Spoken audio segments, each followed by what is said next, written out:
So yung mga ka-journey, isang mapagpalang gabi sa ating lahat. Ano po, dito tayo naglalakad sa gilid ng palayan.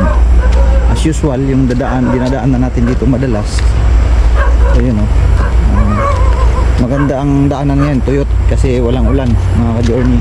Yan yung highway o, kitang kita natin yung highway o. Yan, yun yung Maharlika Road patungong Cabanatuan. Yung way doon pag ganon Cabanatuan, pag ganito pa Manila. Ano po, yan. Dito tayo mga ka-journey ay susunduin natin sila, si Yasyo at saka si Denden. Abangan natin dito sa may dito lang sa may kanto kasi nandun pa sila sa church, no. Meron kasing puspusan na practice, no, dahil nga doon sa isinasagawa ng ating yung tinatawag na pasalamat, ano po, kaya andun sila. So wala namang problema dito kasi okay naman yung daan, hindi naman mahirap daanan kasi hindi putik. Okay naman yung daan, maganda naman daan. Nga lang, pag wala silang flashlight, medyo madilim talaga. Kaya nagdala ko flashlight po. Kaya nagdala tayong flashlight para pag uwi mamaya may ilaw. At saka itong GoPro, malakas na ilaw ng GoPro. Ang oras ay alas 10 ng gabi. Pero malapit lang yung church mga ka-journey. Diyan lang sa unahan lang. Malapit lang yan. At saka yung ihatid din naman sila, isasabay sila dun sa mga kasamahan nila na may mga sasakyan. Ihatid sila hanggang doon sa may kanto. Kaya ako mag-abang lang dito sa may kanto lang. Hintayin ko lang sila dyan. Yan, may mga bahay dito, mga kabahayan dito. Yan, maraming kabahayan dyan sa magilid na yan. Maganda mga bahay dyan. Yan. Ito lang talaga, sadyang ito lang nadaanan ang medyo mahirap yung papasok dun kila Kuya Mando. Medyo mahirap lang talaga dito pag nag-ulan. Pag nag-ulan lang naman, pero pag hindi naman ulan, okay naman dito, wala namang problema. Ayos na yung daanan dito mga ka-journey. Yan. At saka nasanay na rin kami, no? Nasanay na rin kami sa daan na ganito. Kumbaga sa umpisa lang medyo nakakapangapa, no? Mangangapa ka dahil siyempre nakakapanibago din, nasanay ka sa simentadong lugar sa mahabang panahon. Pero ako, di na bagong bagay sa akin to. Kasi sanay naman ako sa bukid. Yung mga anak ko lang nakananibago sila. Pero sa katagalan din naman, unti-unti naman sila nasasanay na. Pagka minsan nga, pag mayroon silang bibilhin, kahit gabi nga dito, naglalakad lang sila. Naka-flashlight lang sila dyan. Kasi siyempre dito sa may bandang gilid ng palayan ay medyo madilim. Dating na dito naman ay okay naman na. Saka unti-unti naman din na kami nga dito nakilala mga ka-journey. Kaya okay lang. So dito na tayo sa highway. Highway na ito highway na po yan, National Road. So dito tayo mag-aabang sa kanila. Dito yun sila idadrop ng kanilang mga kasamahan. Tabayan na lang natin dito mga ka-journey. Right, pabalikan natin dito.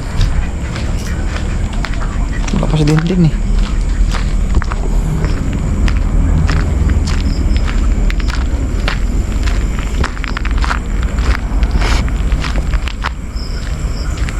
ating katilim. Tanging makikita mo dito yung yung mga mata ng kambing.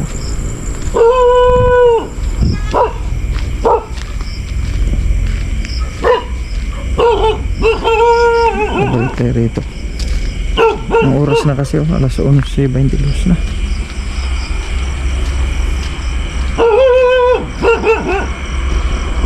Kita yung sombrero ko mga ka-journey. Mama niya andun na, nauna na, naglakad.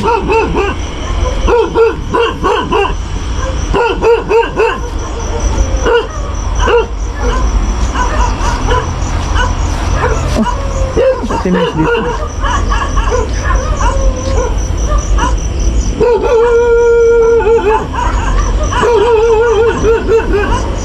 dito. Akala ko nakaalis ka na. Saan ka ba galing?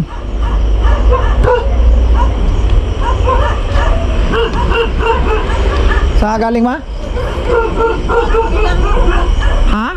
Yung mga mangga doon. Mga mangga? Bakit? Yung daga galing sa ilalim, sa baba. Umaangat sa mga puno. Oh? Yung mangga? Sa mangga sila May- tumulay. May mga daga na? Oo, dalawa na gawin. Abaw. Nagsimula nang may daga doon. Dagang bukid siguro. Laki. Dagang bukid?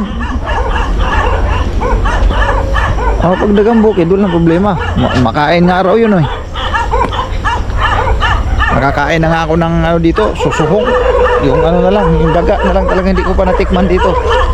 Kasi sa Lagubang nakakain na ako mga ka-journey.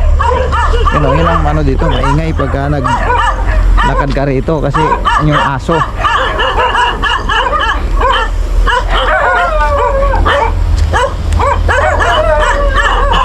Babalikan lang natin si Dindin. Kasi Dindin kasi yung umuwi eh. Nandun pa siya sa ano sa church. Pauwi pa lang. Wala naman problema yun. Marami namang kasama yun dun. May ganun kasi sa ano amin mga ka-journey. Lahat ng mga kadalagahan, mga kabinataan, minsan pag tuka nilang magbabantay sa church, magbabantayan sila dun. At pag sa amin naman natuka, kami naman. Lagi kasi may bantay yung church na 24/7 ko yan. Lagi may bantay.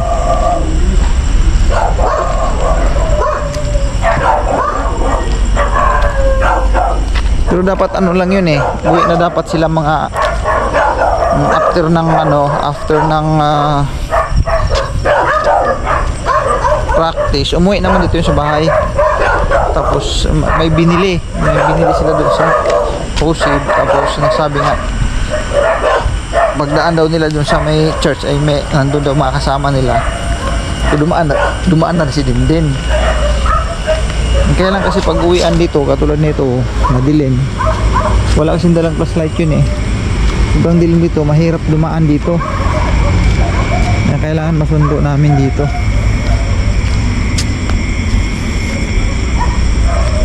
Hindi katulad doon sa Caloocan eh kabi-kabila yung mga ilaw. Ito kasi madilim. Ano? Kaya pagpatay natin yung ilaw ha. Doon ko iharap kasi dito may ilaw eh. Oh, ayan oh. May makikita pa ba kayo dyan mga ka-journey? Di ba wala na? Pero naaaninag yung daan. Maaninag naman siya eh. Kaya lang madilim talaga. Oh, saan pa makikita mo dyan? Tanging mga ilaw lang ng nasa bahay. Ayan.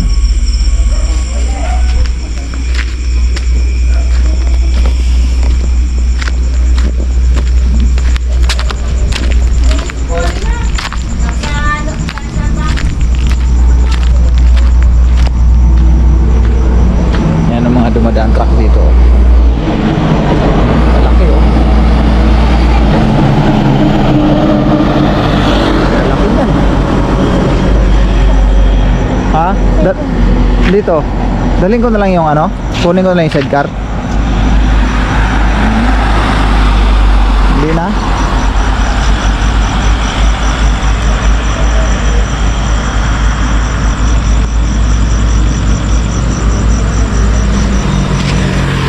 Masyadong tao na dito pag ganitong ganun. Prone nga tayong dumadaan dito mga ka-journey, yung mga truck na malalaki. Ito yung sinasabi ko nga. Eh dito, maingat ka rito talaga. Tawid-tawid na napagabi. Kasi yung mga sasakyan dyan, sobrang bibilis ko yan. Ha? So, kasi nga,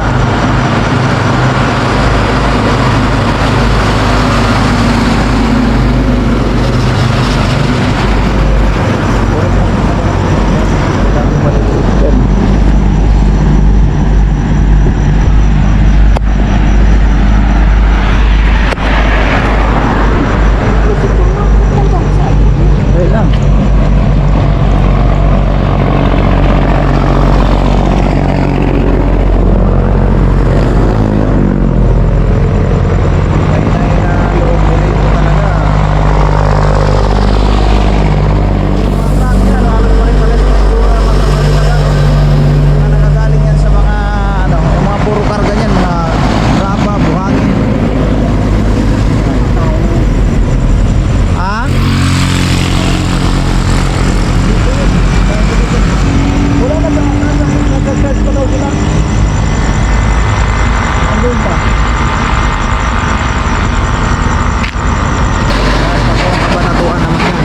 trailer. Itong kabaratuhan niya, ito pa, trailer. Yung karami bumaba dito, trailer. Ito, kabanatuan po yan. Tapos yan na, babalik yan, pa Manila naman yan. Trailer.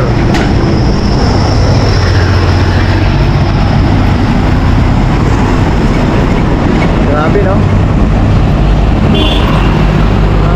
Sobrang nakakatakot, mga Diyos.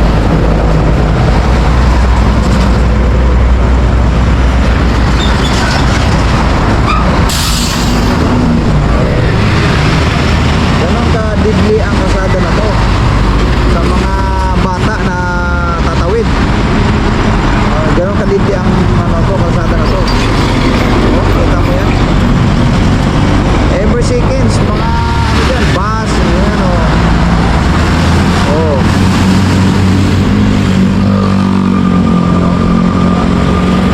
Ganon karami ang truck na dumadaan dito.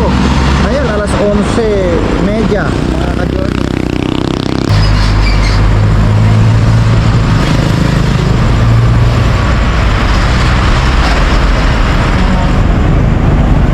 Grabe, no?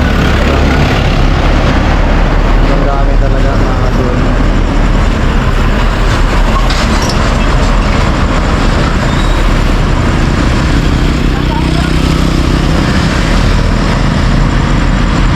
Kaya ayaw ko talagang paglalaka rin si Kia dito. Kasi kung tutusin, mga ka-journey, kaya naman niya lakarin ang school dito patunay. Kaya lang siya naunahan ng konti.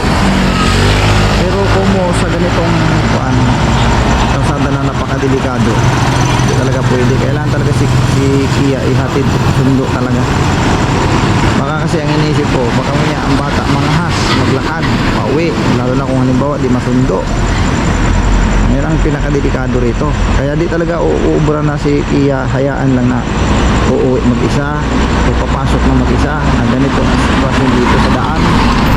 Tulad niyan, sobrang napaka-delikado ho sa bata. Mas maigigit pa nga sa metro. Sa metro, ang babagal lang ng mga sasakyan doon, ano doon.